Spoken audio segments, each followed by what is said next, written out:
Selamat siang, saya Hermawan dari program studi manajemen dengan NIM 2024-105646. Di sini saya akan memilih sesi 9 dan sesi 10 eh, untuk melengkapi ujian akhir semester pada mata kuliah akuntansi.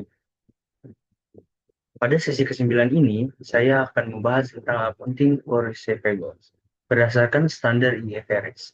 Materi ini sangat penting karena piutang merupakan salah satu aset lancar utama yang menentukan kondisi likuiditas perusahaan. Terdapat tiga kategori utama dari piutang. Yang pertama yaitu piutang usaha, account receivable, yaitu tagihan kepada pelanggan atas penjualan barang atau jasa secara kredit. Yang kedua, piutang wesel, notes receivables, berupa janji tertulis pelanggan untuk membayar pada tanggal tertentu. Ketiga, yaitu piutang lain, other receivable, seperti piutang bunga, pinjaman karyawan, dan pajak yang masih harus diterima. Selanjutnya, piutang diakui saat penjualan kredit terjadi. Contoh pencatatan jurnal, debit, piutang usaha, kredit, pendapatan penjualan. Jika terjadi retro penjualan, debit, retro penjualan, kredit, piutang usaha. Jika pelanggan membayar lebih awal dan mendapat diskon tunai, maka debit, kas, dan diskon penjualan, kredit, piutang usaha. Untuk piutang wesel, misalnya saat piutang usaha diubah menjadi janji tertulis, debit, piutang wesel, kredit, piutang usaha. Selanjutnya, karena tidak semua piutang dapat tertagih, diperlukan estimasi kerugian piutang. Yang pertama, metode cadangan atau allowance method yang direkomendasikan IFRS, debit, beban piutang tak tertagih, kredit, cadangan kerugian, piutang. Yang kedua, metode penghapusan langsung, direct write-off. Tidak disarankan karena mencatat beban hanya saat piutang benar-benar tidak tertagih, yang tidak sesuai dengan prinsip akrual. Lalu, perusahaan bisa mengalihkan piutang untuk memperoleh kas lebih cepat melalui faktorisasi atau factoring, yaitu menjual piutang ke pihak ketiga. Contoh pencatatan, debit, kas, dan beban jasa, kredit, piutang usaha. Penjualan melalui kredit dianggap sebagai penjualan tunai namun tetap dikenakan biaya jasa oleh pihak ketiga. Selanjutnya, penyajian dan analisis. Piutang eh, dalam penyajian dan analisis piutang. Dalam neraca, piutang disajikan sebagai aset lancar sebesar nilai yang dapat direalisasikan, yaitu setelah dikurangi cadangan kerugian. Dalam laporan laba rugi, beban piutang tak tertagih dan beban jasa dicatat sebagai beban penjualan. Rasio yang digunakan untuk analisis efisiensi penagihan piutang, yang pertama ada perputaran piutang sama dengan penjualan kredit bersih dibagi dengan rata-rata piutang usaha. Yang kedua, rata-rata periode penagihan sama dengan 365 hari dibagi dengan perputaran piutang. Selanjutnya, pada sesi 10, di sini saya akan membahas tentang pengelolaan aset jangka panjang, termasuk aset tetap berwujud, plan aset, sumber daya alam, natural resources, dan aset tak berwujud, intangible assets. Pemahaman yang tepat akan hal ini penting untuk menyusun laporan posisi keuangan dan menilai efisiensi operasional perusahaan. Aset tetap berwujud, plan asset. Ciri-cirinya memiliki bentuk fisik, digunakan dalam operasional bisnis, tidak untuk dijual kembali, catat berdasarkan biaya historis, yaitu harga beli ditambah biaya penyiapan, dengan contoh seperti tanah, bangunan, kendaraan, dan mesin.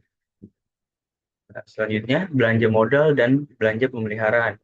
Belanja pemeliharaan, revenue expenditure, adalah biaya rutin servis mesin atau pengecatan yang dicatat sebagai beban.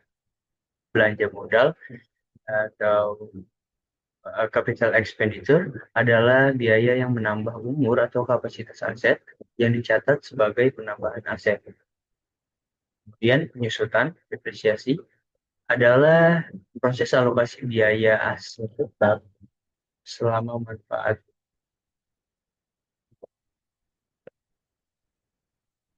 Ada tiga metode umum yang sering digunakan yaitu yang pertama metode garis lurus baseline penyusutan yang sama setiap tahun. Yang kedua yaitu metode unit activity, uh, units of activity atau metode unit aktivitas berdasarkan jumlah penggunaan. Yang ketiga metode saldo menurun declining balance penyusutan lebih besar di awal umur aset. Lalu aset dapat dilepas melalui penjualan, pertukaran, atau penghentian. Jika nilai jual lebih tinggi dari nilai buku, maka dicatat sebagai keuntungan. Jika nilai jual lebih rendah dari nilai buku, maka dicatat sebagai kerugian. Nah, selanjutnya itu sumber daya alam natural resources, contohnya minyak, gas, batu bara, dan kayu. Dicatat melalui proses yang disebut deflation, yaitu pengalokasian biaya sumber daya berdasarkan volume yang diekstraksi. Gunakan metode unit aktivitas, misalnya per barel atau per ton. Lalu ada aset yang berwujud, yaitu intangible asset. Contohnya hak cipta, paten, merek dagang, dan goodwill. Aset dengan umur terbatas, diamortisasi selama masa manfaatnya. Aset dengan umur tidak terbatas, tidak diamortisasi, tetapi diuji penurunan nilai secara berkala. Goodwill hanya diakui saat akuisisi perusahaan. Lalu biaya penelitian dan pengembangan R&D. Perlakuan akuntansi berbeda antara IFRS dan GAAP. Biaya penelitian selalu dibebankan langsung. Biaya pengembangan menurut IFRS dapat dikapitalisasi jika terbukti layak secara teknis dan ekonomis. Menurut GAAP tetap dibebankan. Lalu selanjutnya yaitu ada pertukaran aset, exchange of asset, keuntungan atau kerugian diakui secara langsung. Jika tidak memiliki substansi komersial, perlakuan akuntansi tergantung pada standar IFRS yang digunakan. Contoh, menukar truk lama ditambah sejumlah uang untuk truk baru. Lalu pelaporan dan analisis aset tetap dan aset tak berwujud disajikan di neraca sebagai aset tidak lancar. Rasio efisiensi yang digunakan yaitu aset turnover ratio sama dengan penjualan bersih dibagi dengan rata-rata total aset. Semakin tinggi rasio ini, semakin efisien penggunaan aset oleh perusahaan. Sebagai kesimpulan, akuntansi untuk dihutang, aset tetap, sumber daya alam, dan aset tak berwujud adalah fondasi penting dalam penyusunan laporan keuangan yang akurat dan terpercaya. Pencatatan yang tepat membantu perusahaan menilai kesehatan keuangannya dan mengambil keputusan strategis dengan lebih baik. Terima kasih atas perhatian Anda. Saya ucapkan terima kasih.